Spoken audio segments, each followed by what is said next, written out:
YouTube. How the heck we doing? We have got to talk about Falcons.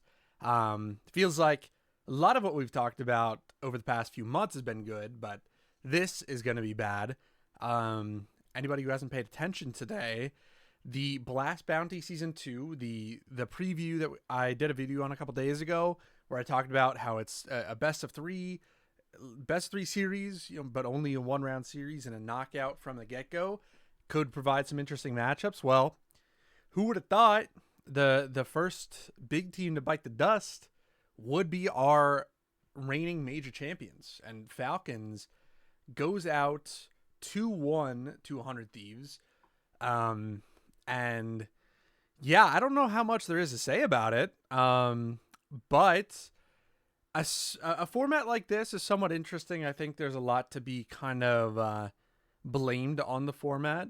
But it was funny to see that, in a tournament like this, if you're not on your game, you can lose. And it provides for like a middling tournament or like a tier 2 tournament, which I think this is. I don't know what it technically might be.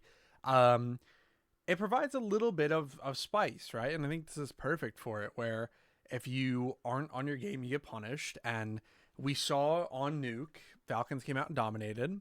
And then Dust 2, in all likelihood, Falcons has some of the most talent, some of the most best aim in the world, weren't able to get it done. And then on Anubis, they hung around and let them back in. And even, I believe, I'm taking a look here, we could ascertain that I believe it started off, it was a 9-3 half.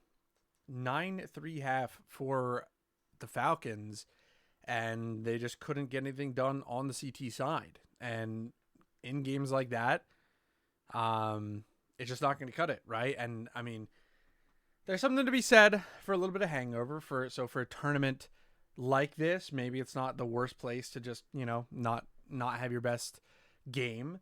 But it is, questions are going to be asked, like how this could happen.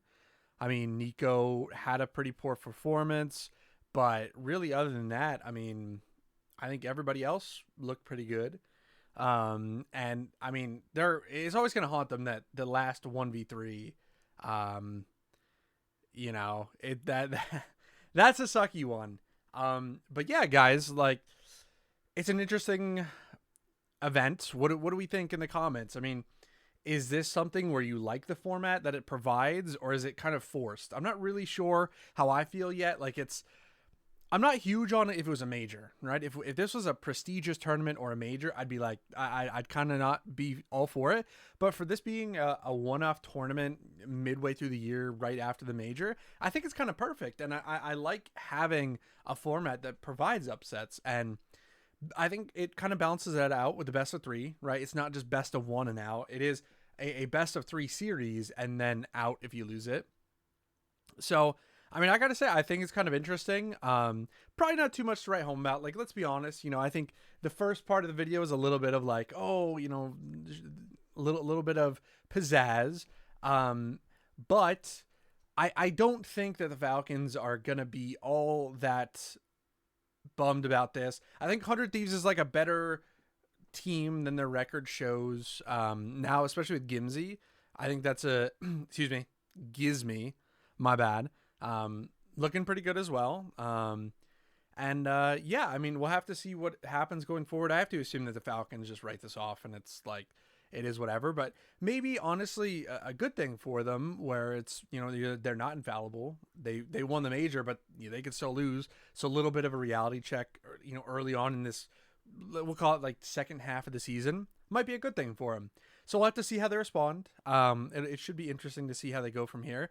But yeah, what do you guys think? Is this, a crazy upset, or is this just kind of a one-off where the format got them and you don't think it'll last too long? This isn't any kind of, fall off of the Falcons. What do you guys think? Let me know in the comments.